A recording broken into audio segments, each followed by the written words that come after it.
Hi எல்லாருக்கும் வணக்கம். Welcome to my channel. நான் உங்கள் சோனியா சார்ல்ஸ். இன்றைக்கி நம்ம சேனலில் இந்த சம்மருக்கு ரொம்ப ரெஃப்ரெஷிங்கான கிரேப் லெமன் சர்பத் எப்படி செய்கிறதுன்னு நான் சொல்கிறேன். வீடியோ ஸ்கிப் பண்ணாமல் பாருங்கள். வீடியோட முடிவில் நீங்களும் இந்த ரெசிபி ட்ரை பண்ணி பாருங்கள். மறக்காமல் என்னோடய சேனலுக்கு சப்ஸ்கிரைப் பண்ணுங்கள். வாங்க ஸ்டார்ட் பண்ணலாம்.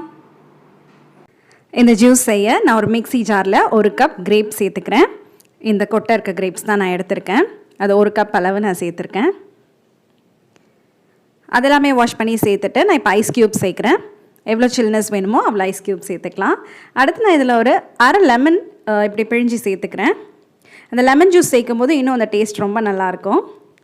அதை சேர்த்துட்டு நான் இதில் 1 ஸ்பூன் பாதாம் பிசின் சேர்க்குறேன். இது உங்களுக்கு எல்லா மார்க்கெட்லேயுமே கிடைக்கும். இது சின்ன சின்னதாக ஸ்டோன் மாதிரி இருக்கும்.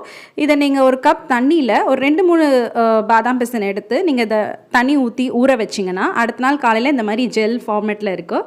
ஸோ அதை நீங்கள் 1 ஸ்பூன் சேர்த்துக்கலாம். இது உடம்புக்கு ரொம்ப குளிர்ச்சி தரும். அதை சேர்த்துட்டு நான் இப்போ தேவையான அளவு சர்க்கரை சேர்க்குறேன். நான் 2-3 டேபிள் ஸ்பூன் சர்க்கரை சேர்க்குறேன். உங்களுக்கு எவ்வளோ ஸ்வீட் வேணுமோ அவ்வளோ சேர்த்துக்கலாம். அடுத்து மிக்ஸி ஜாரை மூடி இதை நல்லா கிரைண்ட் பண்ணி எடுத்துக்க வேண்டியதான். தேவைன்னா கொஞ்சம் தண்ணி சேர்த்து அரைச்சிக்கோங்க. அடுத்து இப்போ நான் அதை ஃபில்டர் பண்ணி எடுத்துக்கிறேன். ஃபில்டர் பண்ணி இதை ஒரு ஜூஸ் கிளாஸில் மாற்றிட்டு சர்வ் பண்ணுறதுக்கு முன்னாடி நான் இதில் நன்னாரி சர்பத் கடைசியாக மிக்ஸ் பண்ணுறேன். நான் இதை ஒரு 2 டேபிள் ஸ்பூன் அளவுக்கு நன்னாரி சர்பத் மிக்ஸ் பண்ணுறேன். இது போடும்போது அவ்வளோ டேஸ்ட் அதில் இன்னும் அதிகமாகும். ரொம்ப சிம்பிளாக இந்த ஜூஸ் நீங்கள் செஞ்சிடலாம். அவ்வளோதான். அதை சேர்த்துட்டு இப்படி மிக்ஸ் பண்ணி சர்வ் பண்ண வேண்டியதான்.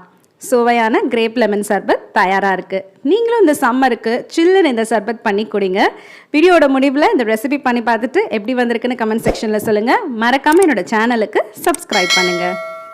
அண்ட் அதோட பெல் ஐக்கான் சேர்த்து ப்ரெஸ் பண்ணுங்கள். அப்போ தான் என்னோடய வீடியோட எல்லா நோட்டிஃபிகேஷன்ஸும் உங்கள் கிட்ட டேரெக்டாக வந்து சேரும். தேங்க்யூ.